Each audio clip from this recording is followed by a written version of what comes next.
Olá, pessoal. Eu sou o Carlos e este é o 9º episódio da 2ª temporada de Sessões de Engenharia. Nesse episódio, a gente vai conversar sobre fundamentos de inteligência artificial. E para conversar sobre esse assunto, eu chamei aqui dois colegas, eu vou deixar eles se apresentarem aí. Vamos lá, fica à vontade. Vamos lá, Daniel. Fala, galera. Daniel Romero aqui. Estou trabalhando ultimamente com um pouco aí de Machine Learning. Continuo na área de DevOps, mas tentar responder aí essas perguntas do Carlos hoje. Fala, galera, tudo bem? Eu sou o JP, eu sou diretor de arquitetura aqui do time e de engenharia aqui do time da Semantics. Semantics hoje é uma das principais referências aí em AI e dados na América Latina. A gente conseguiu aí o feito, né, de ser a primeira empresa brasileira listada em Nasdaq o ano passado, com muito orgulho, o que abre a porta aí para o mercado global, né, para a galera aí do Brasil que quer se aventurar aí no mundo. Acho que a gente conseguiu um grande feito, muito bacana, e a gente fica muito orgulhoso disso. Obrigado pelo convite, Carlão. Vamos lá trocar uma ideia, né? Falar de IA, que é sempre bom. Beleza. Vamos lá. Então, como a gente está conversando sobre fundamentos, eu peguei como base as 7 perguntas que devem ser feitas para a gente da nossa área, né? Todos nós três trabalhamos com inteligência artificial. Então, eu vou começar pela primeira básica, né? E eu queria saber o ponto de vista de vocês. O que é inteligência artificial? Vamos por ordem alfabética, Daniel? Então, fica à vontade aí. Fica à vontade aí. Fica à vontade. Para mim é um termo... Opa, foi mal. Vai. Desculpa, Daniel. Eu tenho uma visão muito simples, assim, né? Eu escuto muito falar, inclusive, que muita empresa, muita gente fala, eu trabalho com IA, né? Eu trabalho com IA. Eu acho que quando a gente fala de IA no estado da arte ali, aprendizado de máquina e tudo, são pouquíssimas, né? As empresas que, de fato, têm know-how e que conseguem gerar valor em cima de IA, né? Então, eu cito sempre aqui, dos meus papos e tudo, que empresas que conseguem realmente extrair o estado da arte da inteligência artificial são as top trilhões hoje do mercado americano, né? Então, Google, Apple, Facebook, entre outras aí, Microsoft, entre outras gigantes. Então, que é de fato usar o dado e conseguir automatizar processos e criar aprendizagem de máquina no estado da arte, né? O resto, eu vejo muito para essa estratégia de inteligência artificial como uma jornada, né? Então, a gente tem lá o comecinho, que é o descritivo diagnóstico, né? BIzão, para quem já está acostumado, né? O bom e velho BI. Então, eu olho para o passado, olho para o presente e eu, JP, vou lá e defino para onde eu vou, né? Quando a gente vai para a próxima fase ali, né? Que é, de fato, parar de olhar de agora para trás e começa a olhar para frente, a gente vai para o preditivo, que também não é nada novo, né? Que não é nenhum mundo novo, que são modelos estatísticos que vão te ajudar a olhar para o futuro ali e vão dar probabilidade de coisas que podem acontecer. Mas eu ainda sigo no modelo de eu olho para a probabilidade e eu, JP, vou lá e então eu acho que eu vou fazer isso. E a gente vai para o prescritivo / cognitivo, que é de fato, quando eu olho para IA assim, então eu costumo falar que isso é IA de verdade, é quando a gente vai para o prescritivo e para o cognitivo, né? Que aí, de fato, é onde a gente vai para e o que dá para fazer com isso, e a própria máquina, através dos acertos e erros dela, começa a tomar decisões e se auto-treinar ali para começar a acertar cada vez mais. Isso tudo é uma jornada, ninguém nasce cognitivo, ninguém nasce prescritivo. Eu vejo que tem muitas empresas caminhando a passos largos para isso, mas hoje pouquíssimas navegando no cenário de IA de fato. Concorda, Daniel? Concordo, e até posso complementar dizendo que IA a gente pode dividir em 2 formas, né? Uma forma que o mercado visualiza e a forma científica da coisa, né? Porque se a gente for olhar para o lado científico, é um campo de estudo muito vasto, dentro tem muitas aplicações matemáticas, muita estatística, engenharia de software e outros detalhes mais. Mas para a visão do mercado, ela acaba distorcendo um pouco, né? Você vê um processo ali de hiperautomação acontecendo, utilizando alguma aplicação específica para executar uma tarefa específica. E a galera já rotula logo de inteligência artificial. É complicado. Mas eu concordo. Pois é. É isso aí. Pois é. Vocês meio que já responderam um pouco a segunda pergunta, que é como é que a inteligência artificial é aplicada no mundo real? Como que ela é aplicada no mundo real? Vocês falaram um pouco, mas assim, a segunda pergunta que deve ser feita para profissionais dessa área é como que ela é aplicada no mundo real. Sim, vocês podem complementar o que vocês já falaram antes, se acha que esqueceram alguma coisa, mas acredito que vocês já meio que deram uma introdução a isso também. É assim, a forma como o João explicou, vindo lá do passado até o atual, né, presente, desde modelos matemáticos, previsões estatísticas e modelos preditivos e tudo mais, é sempre focando na resolução de tarefas específicas, né? A gente ainda não chegou naquele momento que a gente vê nos filmes, né? De uma super inteligência que é capaz de fazer tudo, uma AGI, enfim. Eu acho que aquilo ali ou está muito distante ou provavelmente a gente nem veja acontecer. Acho que complementar o que o Daniel falou, acho que o maior exemplo de IA hoje, aplicada ao dia a dia, é o mais famoso negócio do momento, que é o ChatGPT, né? Então, ali, de fato, eu acho que foi a primeira explícita, né? Porque a gente vê ali por trás, a gente tem várias soluções gigantescas, Google, a própria Microsoft, né? Roda muito IA por trás de tudo que a gente tem. Então, você liga o computador da sua casa, você tem IA rodando, você tem muita coisa rodando por trás ali para fazer a experiência que você tem. Mas de forma explícita, que chegou na mão do usuário na ponta, acho que o ChatGPT hoje é o maior exemplo de IA na prática, né? Eu acho que... e é um bebê, né? Então, quando a gente olha aí para o modelo, para o que os caras conseguiram construir aí, né? O OpenAI conseguiu fazer, de fato, isso aqui dentro de um oceano gigantesco ainda. Acho que o céu é o limite quando a gente fala de uso de IA no dia a dia, mas eu acho que o maior exemplo hoje, de fato, é o ChatGPT. Vocês citaram 2 exemplos aí, 2 tipos de IA. A superinteligência, que eu queria que vocês, se pudessem falar um pouco mais sobre isso, e a generativa. Tem um terceiro aí, né? Qual é o terceiro? Qual é o terceiro? Qual é o terceiro tipo? Tem a superinteligência, tem a generativa e tem a específica, né? Não seria isso? Como sim, os modelos específicos. Isso, exatamente. Os modelos específicos é o que a gente já utiliza hoje no dia a dia. Então, no dia a dia, quando você está escrevendo no WhatsApp e o corretor está tentando prever a próxima palavra, está tentando te auxiliar com o próximo termo, ou os termos mais comuns que você já digita no dia a dia, aquilo ali pode-se dizer que é um tipo de IA muito específico, né?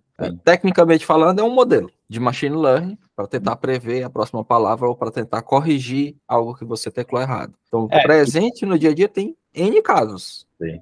Eu ia falar exatamente isso, né? Quando a gente fala de IA específica, ela tem muita coisa de fato. Então, assim, você está num site de supermercado e você faz uma compra X e ele começa a recomendar coisas. Por trás é uma IA, é um modelo ali que está... um modelo de recomendação. Então, cara, você começa a receber aqueles e-mails temporários ou SMS, WhatsApps, de tipo, sentimos sua falta. São modelos de churn, né? De gestão de churn ali, né? De retenção de cliente. Então, modelo de cross e upsell. Então, tem muita coisa que rola, mas sempre no back-office, né? Então, às vezes, ela existe e a galera nem sabe que existe, né? Mas hoje, principalmente de modelos monitorados, assim, essa parte, realmente tem muita coisa rodando, mas são muitos modelinhos pequenininhos, né? Voltando para os modelos generativos, aí você tem um leque absurdo de possibilidades, né?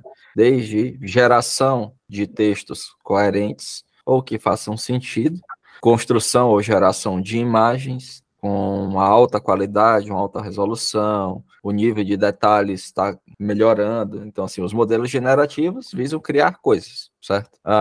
E agora a gente está começando a colidir tecnologias. Então, eu consigo utilizar os modelos generativos para tentar fazer tarefas que os outros modelos, né, os antepassados faziam, que é classificar, que é mais clusterizar ou tentar prever. E você começa a combinar uma série de tecnologias. E a gente está num momento agora bem interessante, engateando, que é tentar combinar vários modelos, generativos ou não, em uma única coisa, né? Em uma única aplicação, em um único uso. Então, você vai meio que construir uma inteligência capaz de enxergar, capaz de desenhar, ao mesmo tempo de escrever, de ouvir também, interpretar e ter contexto para gerar uma conversa. Então, está num momento interessante.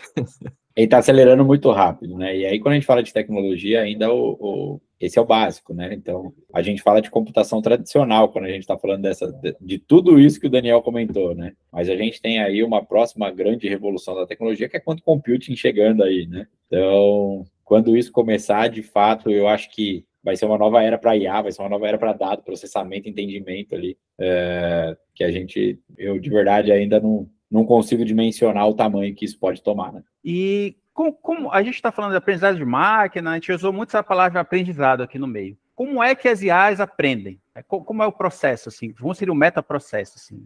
Como vocês explicariam de uma forma simples, assim? Explicaria para minha tia, por exemplo. Como a IA aprende? Eu costumo explicar a IA como um bebê.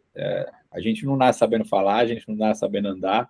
A IA ela tem o mesmo cenário. Então, é treino, retreino, retreino, retreino e retreino. O que a gente tem muita facilidade de uns tempos para cá é que a infraestrutura ela nos permite retreinar cada vez mais e trabalhar os modelos cada vez de forma mais objetiva. Então, a IA ela é exatamente isso, né? Então, você cria um modelo, você busca uma base de dados histórica, onde você treina ela num primeiro momento para ela aprender um básico de uma coisa e ela vai vivendo e aprendendo novos cenários e de fato acertando e errando em modelos estatísticos. Então, a probabilidade disso acontecer é maior do que isso. Ela executa o que é maior e ela entende que ela não foi assertiva nisso. Então, a adaptabilidade dela na próxima eu vou testar isso, para ver se isso aqui ele realmente representa. Cara, não é nem esse, então vou testar lá no meio. Então, ele vai trabalhando os cenários. Quando a gente fala de aprendizado de máquina, é retreino de modelos, para, de fato, ele conseguir chegar no modelo de acurácia mais performático possível. E, às vezes, é só retreino com massas de dados e com acontecimentos. Às vezes, você tem que mudar de nível de abordagem de desenvolvimento do seu modelo. Então, eu tomei uma abordagem X e hoje eu entendo que uma abordagem Y ela é mais adequada ao processo e ao que eu estou vivendo. Então, é um processo, é um ciclo contínuo ali de crescimento, mas eu costumo dizer sempre que a IA é um bebê. Ela nasce sabendo um pouquinho que você deu o input ali e a partir dali ela começa a aprender com o dia a dia dela. Na parte do treino, só fazendo um complemento, é bem comum você ter uma massa de dados rotulada, né? Explicando, por exemplo, isso são imagens de pizza, e isso são imagens, sei lá, de uma maçã. E aí eu quero classificar. Eu vou agora mostrar uma imagem sem rótulo, ou seja, uma imagem que a IA não viu antes, ou que ela não presenciou no momento de treino, para ela tentar fazer uma inferência, para ela tentar adivinhar. Isso é uma pizza ou uma maçã? Você não viu essa imagem ainda. E aí, por aproximação, né? Ela vai fazer essa comparação. Olha, com base no que eu aprendi, eu vou chutar se isso é uma pizza ou uma maçã.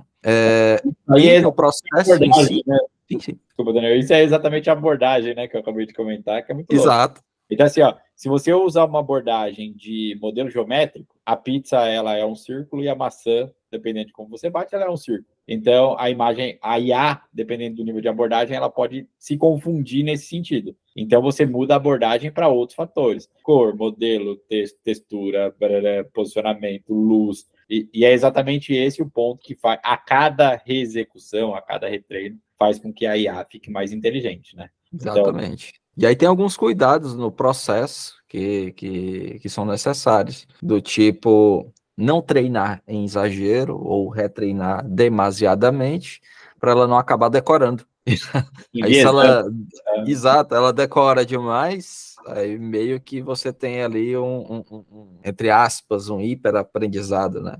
Tipo assim, não aprendeu, ela decorou. Ela não consegue variar bastante depois. Ou não aprender nada, né? Ou não aprender de maneira alguma. Então tem esses controles, esses fine-tunes, esses ajustes finos aí que você vai fazendo no modelo.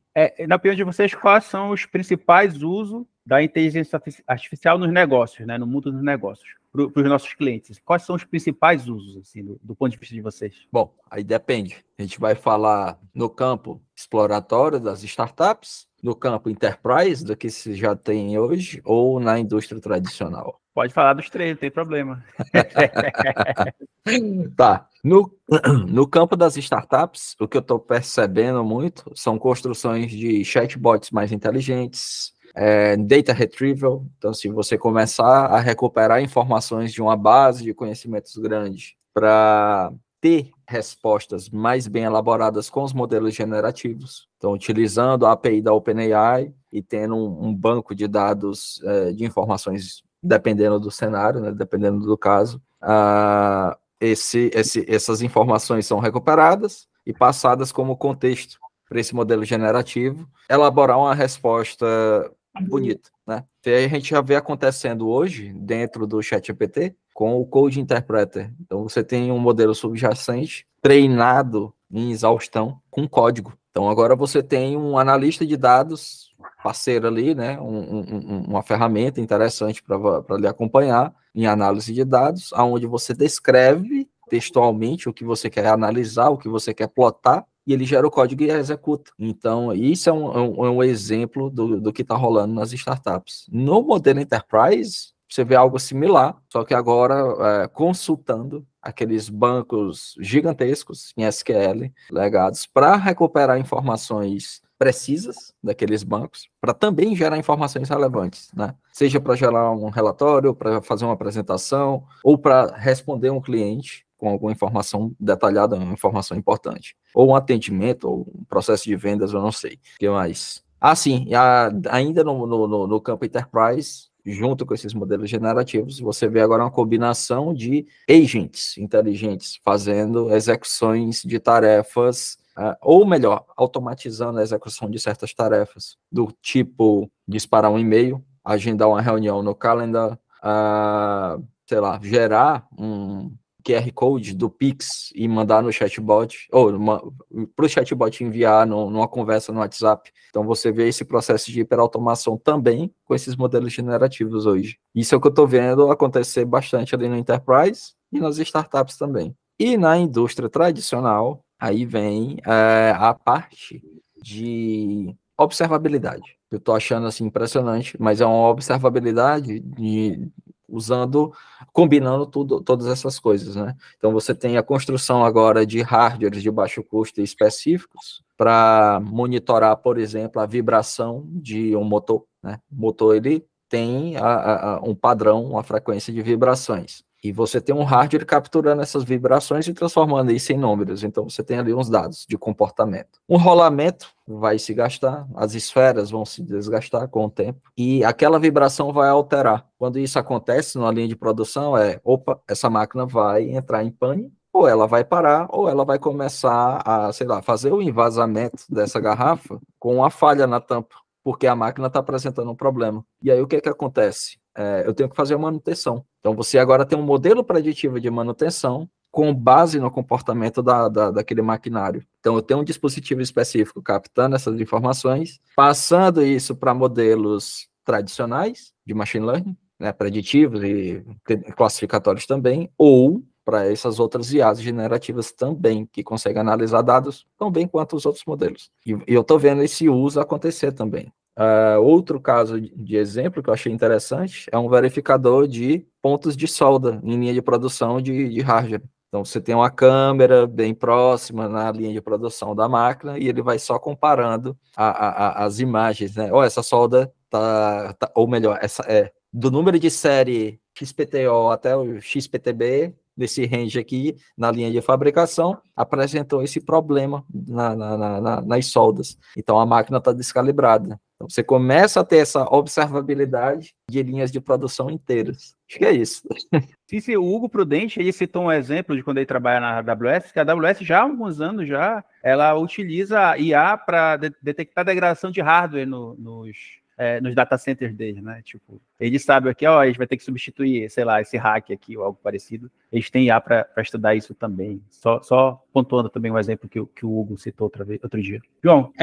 Na prática, a gente acaba usando aqui também, Carlão. Hoje, a gente tem um dos serviços aqui, né? Um dos produtos que a gente vende para o nosso cliente, que é o DOC, né? Que é o nosso Data Ops Center aqui, né? Onde a gente monitora todo o ecossistema de dados dos clientes. O Carlão conhece aí já. Sim.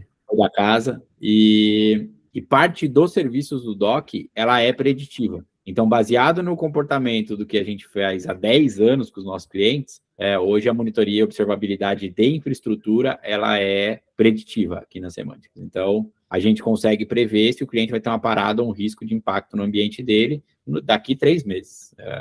Exatamente por ter esse histórico, por conseguir armazenar todo esse volume de dados e rodar modelos preditivos em cima disso. Então, cara, com base nesse comportamento que está começando a acontecer, a tendência é que o seu ambiente pare em X tempos.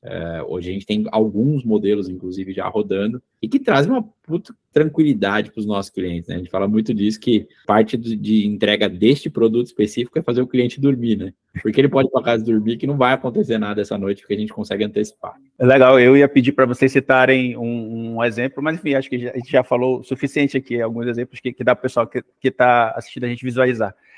Vamos lá, a penúltima pergunta. As duas últimas perguntas são sempre meio polêmicas, assim, relacionadas a esse assunto, né? Eu gosto de evitar essa parte, mas enfim, eu vou tentar levar ela com vocês para um lado um pouquinho mais técnico. Mas vamos lá. A inteligência artificial vai acabar com os empregos das pessoas? Posso começar, Daniel? Vai lá.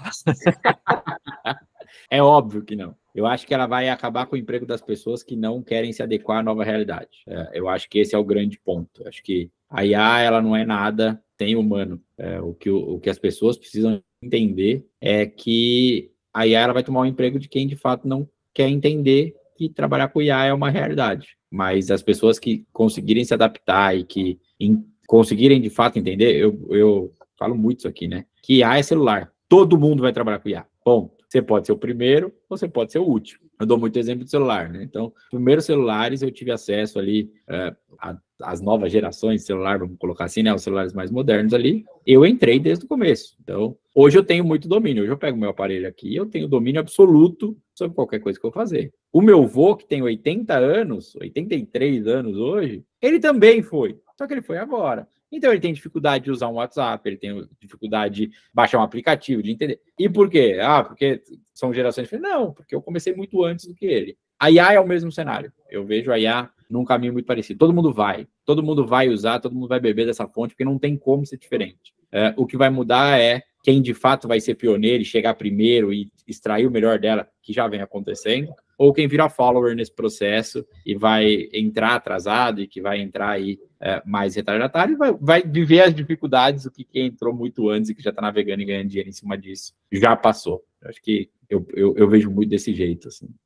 Só para complementar, eu acho que as pessoas estão vendo muito o uso da inteligência artificial como um fim, quando, na verdade, deveriam ver como um meio. Vai ser só mais um meio para a gente chegar numa escala gigantesca aí de hiperautomação. Vai ter muita coisa automatizada, vão surgir novas vagas de trabalho, novas formas de trabalho, mas, assim, né, como eu vejo essa pane sendo propagada por aí, eu acredito que isso não vai acontecer, não. Vai ter alguns casos de gênios. Aí, se eu substituir essa equipe inteira por essa IA generativa para fazer esse trabalho, aí até ele descobrir que não é bem assim que funciona. Então, eu vejo somente como um meio, mais uma ferramenta, algo a complementar. E para facilitar o dia da gente. Eu acho até que algumas funções, com a chegada da IA generativa, com a evolução dela, acho que ainda está muito longe disso acontecer, elas podem, de fato, deixar de existir. Principalmente as que são extremamente processuais, que não tem variações, que não tem... Mas a revolução das máquinas, né, o eu robô ali, eu não acredito nisso. Óbvio que a tecnologia não tem limites, mas eu de fato não acredito nisso. Bem, vou dar meu ponto de vista aqui, já que eu sou conhecido como hater de IA, mas eu trabalho com isso desde faz um bom tempo já.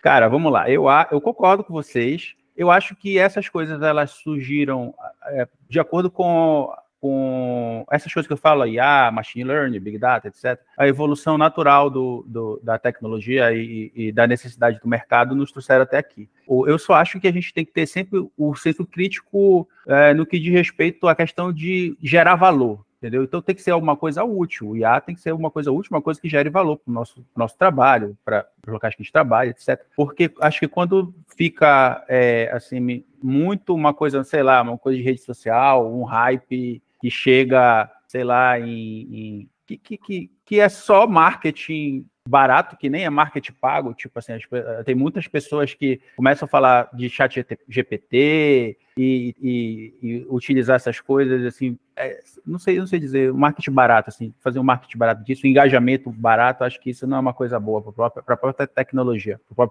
o próprio paradigma, porque o João, eu trabalhei com o João, o Daniel também é pioneiro nessas coisas, mas eu já conversava com eles dois antes dessa onda de IA generativa, né? Então, a gente já conversava sobre essas coisas, já conversava sobre coisas com eles, seja no trabalho, seja em conversa informal. Então, a IA gerando valor já existia antes, entendeu? Não vem agora, depois do ChatGPT. Assim, eu acho que é importante a gente sempre enfatizar, né? Ter senso crítico relacionado a esse tipo de onda, sei lá, eu não sei dizer, esse marketing, eu chamo de marketing barato. Mas eu acho que é exatamente isso, né? Quando a gente pensa como companhia, é exatamente isso. Assim.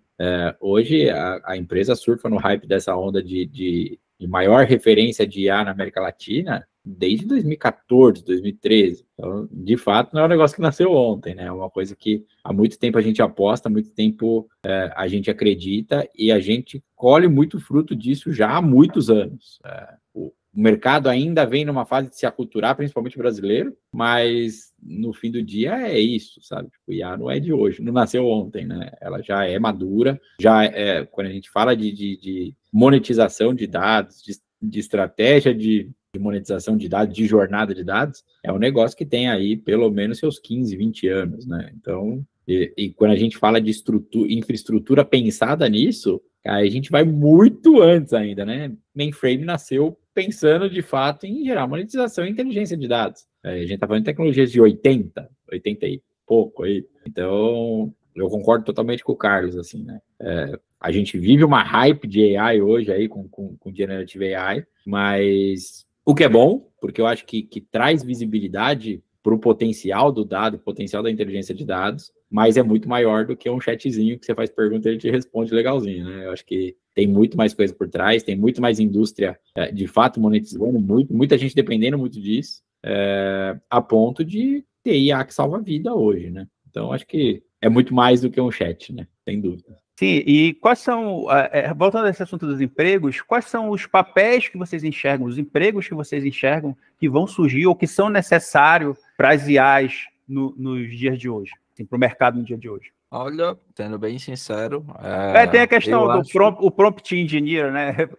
Isso aí é algo que eu acho que vai desaparecer nas próximas versões desses modelos generativos. Porque a ideia é ele ficar tão bom que você não vai precisar mais trabalhar tanto esse prompt. Ele vai absorver e entender o contexto ao qual você está se referenciando ou tentando iniciar uma comunicação. E aí a ideia da engenharia de prompt some, desaparece. Até porque o termo de engenharia de prompt, ele é uma prática, na verdade, que tem mais engenharia do que prompt, né?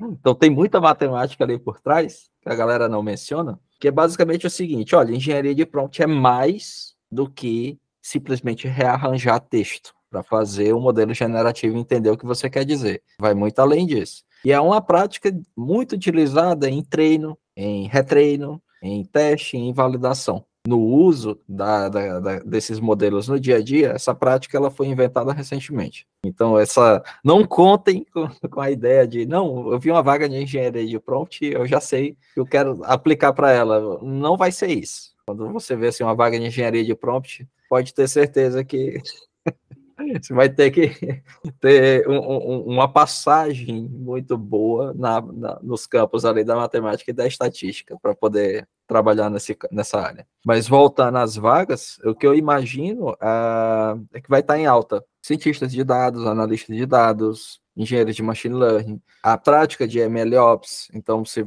vê a galera de operações agora tendo que aprender, estudar e se adaptar a fazer deploy desses modelos, a manter eles em produção. A engenharia de software, né, no contexto geral, vai passar por um processo de adquirir novas habilidades, né, para lidar com esses modelos, com outros tipos de API, com a nova classe de banco de dados, que são os Vector Databases. Então, tem muita coisa surgindo e, assim, eu acredito mais em novas habilidades para lidar com tudo isso e esse surgimento de novas oportunidades, na verdade, são só novas nomenclaturas. Pelo menos eu consigo enxergar isso. E o ponto principal é que muitas pessoas que começaram a estudar na última década a área de dados, agora está chegando assim o momento de ouro delas. Poxa, poder exercer de fato aquilo que eu me preparei, né, nesses últimos anos, nesses últimos 10 anos. Porque nessa última década a gente passou por um processo teve o boom, né, de data science, machine learning, todo mundo tentando ali se encaixar no mercado. Teve a etapa de desestimulação também. A galera chegava, pô, quero fazer um modelo, eu quero treinar esses dados, eu quero fazer uma investigação nos dados. E acabava desperdiçando 80%, 90% do tempo com limpeza e tratamento, construção de pipeline. Então a gente teve uma década inteira de descoberta e de implementação na construção desses pipelines de dados. Agora está chegando o momento de utilizar. Então, está ficando interessante. Eu vaga, eu não sei se eu diria, Carlos, mas eu acho que devem nascer novos perfis aí, né? Eu vejo um movimento muito grande de Citizen Data Science, né? Que a galera fala muito aqui, né? Então, são as pessoas que não são grandes especialistas, mas que são adeptos a isso e que querem começar a aprender e trabalhar em cima disso. E eu vejo um movimento muito forte da galera de negócio indo para esse papel, né? Então, ali eu vejo... tem até um caso aqui, tem um cara que eu conheço, que eu acho incrível. Ele é dentista, só que ele pira no mundo de dados. Ele falou, cara, vou começar a escrever uns modelos, vou começar a fazer umas coisas. E o cara criou uns modelos incríveis, assim, para o mundo dele. E a gente que trabalha com isso sabe, né? Que não é só código, não é só treino, retreino e máquina e processamento. Não é. Se a gente não tiver o feeling, o diferente, o detalhe ali do negócio, que isso é o que faz a acurácia do modelo ser maior ou menor, faz toda a diferença, né? Então, eu acho que esse tipo de papel passa a nascer. Então, são cada vez mais pessoas orientadas a negócio, entendendo a importância do dado e passando a usar ele para gerar valor. Então, virando pseudocientistas aí, né? A gente pode colocar assim. Legal. Aí vamos à última daquelas 7 perguntas. Eu acabei colocando outras perguntas no meio, mas vamos à última das 7 perguntas que devem ser feitas, perguntas básicas que devem ser feitas sobre IA. O uso da inteligência artificial é seguro? Como tudo em tecnologia, depende, né? Acho que depende do como você usa, depende do como você se estrutura. A gente vê alguns casos aí de vazamento já começando a acontecer, inclusive com Generative AI, né? A galera confia cegamente nos bots e começa a subir coisas estratégicas, detalhes de negócio e de novo, o bot ele é uma criança, ele está aprendendo. Se eu subo coisa que ele não pode aprender, quando ele entender aquilo, ele vai começar a compartilhar com todo mundo para tentar aprender mais. Então, eu acho que hoje existe muito risco relacionado ao não saber usar da melhor forma possível. Como tudo. Então, quando a gente viveu a era de cloud, era a mesma coisa, né? Existem clouds super seguras, se você faz direito. Existiam clouds que trariam muito risco, quando você não faz direito. Eu acho que Big Data foi o mesmo cenário. Então, clusters super robustos, extremamente abertos, quando não fazia direito. Então, eu acho que a IA, ela vive o mesmo cenário hoje. O maior risco está no fato da IA estar cada vez mais na mão do usuário na ponta, né? Então, é o como a gente conscientiza todas as pessoas que estão com acesso a isso agora de qual é a melhor forma de usar para correr o mínimo de risco possível. Mas existe com certeza, sim. Eu acho que seguro quando bem utilizado, mas a gente precisa conscientizar as pessoas, porque são pouquíssimas as pessoas de fato têm ciência do que do como funciona e do impacto que isso pode trazer, tanto positivo quanto negativo. No caso das IAs generativas, eu acredito que, nesse momento, não são seguras. Tipo, não são seguras em você, no quesito em você não pode confiar cegamente nas respostas que lhe são dadas. Então, você continua sendo necessário a verificação da informação, ou saber o que você está fazendo, saber o que você está pedindo, até para você comparar. Sem isso, confiar cegamente nas respostas que uma IA generativa tá fornecendo, é um tiro no pé. Vide o caso lá do advogado lá da companhia aérea dos Estados Unidos, que copiou e colou na petição dele, e o resultado foi bem absurdo. Beleza. Mas nesse momento ainda não. É isso. Não, beleza. Então, eu vou deixar vocês em aberto para... se vocês acham que a gente esqueceu de tocar em algum assunto relacionado a IA nesse momento, deixar vocês abertos para comentar, fazer um comentário sobre... Você acha que alguma coisa que faltou a gente comentar aqui sobre IA, sobre o tema do... Fique aberto, fique à vontade de falar. Eu acho que não tem nenhum ponto que a gente não cobriu, assim. Eu acho que eu só volto a reforçar o que a gente comentou um pouco ali, né? É só o começo. Eu acho que a gente ainda é um bebê quando a gente fala de oportunidade de crescimento e do que a gente pode fazer com isso. Só como toda nova tecnologia, ela tem crescimento exponencial, né? Então a gente tem que usar com muita moderação, usar do jeito certo, porque... E pensar antes de começar, né? Eu acho que esse é o principal grande ponto. Eu falo muito disso aqui. Começar certo para ter um crescimento correto. É uma tecnologia que escala de forma exponencial. Então, se eu fizer uma coisa errada, eu vou escalar essa coisa errada de forma exponencial. Se eu fizer uma coisa certa, eu vou escalar ela de forma exponencial. Então, eu acho que, por ser o começo e de fato, o mundo ainda não tem ideia de onde isso pode chegar, eu acho que a gente precisa ter muita responsabilidade para usar com muita responsabilidade, né? E pensar que o como e qual é a melhor forma de usar isso para impactar. Aí o Carlos trabalhou aqui comigo e ele sabe do que eu estou falando. A gente tem um propósito de vida aqui, que é impactar positivamente bilhões de vidas com dados, né? Então, eu acho que é isso. Eu acho que é ter essa consciência de que isso tem um crescimento exponencial, tanto para o bem quanto para o mal. Então, começar isso de um jeito muito bem estruturado e pensando sempre em dar grandes escalas para coisas boas e que vão impactar positivamente a vida das pessoas é o caminho. Eu acho que não ficou faltando nada. Nada a completar. Tudo bem. Vamos para as duas perguntas que estão fora do tema. Não, na verdade ainda tem uma do tema. Qual livro ou curso ou conteúdo que vocês recomendam para quem está assistindo a gente para enriquecer sobre esse tema que a gente conversou aqui? Boa. Livro... Eita, isso é complicado. Nossa. Momento merchan, né? Momento merchan. Pode ser algum treinamento, alguma coisa, fica à vontade. Algum Não, conteúdo que eu ajude. vou recomendar só um blog. Pronto. Blog da Chip Huyn. Ela é engenheira dentro da OpenAI. Então ela trabalha lá com machine learning e tudo. E as postagens que ela tem feito ultimamente, eu gosto bastante. São bem técnicas, são bem embasadas. O nível de detalhe é absurdo. E é bem interessante. Ela é quem mais está falando sobre o uso dessas IAs generativas na construção de aplicações, ou de novas aplicações. Então tem muita coisa legal.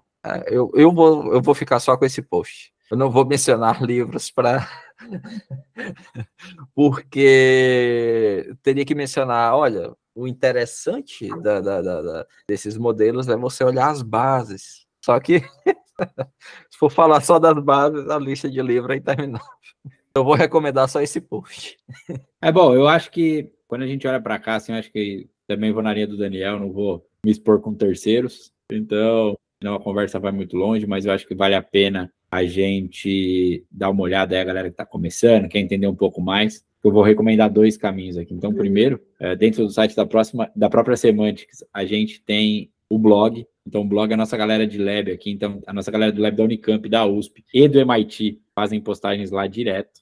Tem algumas minhas lá também. Então, a galera aqui mais de arquitetura, engenharia e data science acaba participando muito e gerando muito conteúdo lá. Então, o blog da Semantics é um blog bem legal aí para quem quiser entender, até para quem quiser se aprofundar mais, que já tiver um nível de conhecimento legal. E eu tenho a minha newsletter, está lá no meu LinkedIn, que eu gero muito conteúdo também, e falando sobre tecnologias aí que estão emergentes, o que vem de novo no mercado, e eu trago uma visão ali muito simples. Então, para quem não tem tanto conhecimento técnico e que quer começar a entender, eu foco muito ali no tecnologia para leigos, né? Então, eu explico o que é um point computing, eu explico IA, eu explico MLOps, então tem alguns artigos bem legais que vão desde o muito básico ali. Aí é só me seguir no LinkedIn lá, dar uma olhada, tem a newsletter lá, tem um conteúdo bem bacana também. Só lembrando que todos os links e referências que a gente conversa aqui nos episódios, eu sempre coloco aqui na descrição do vídeo, viu, pessoal?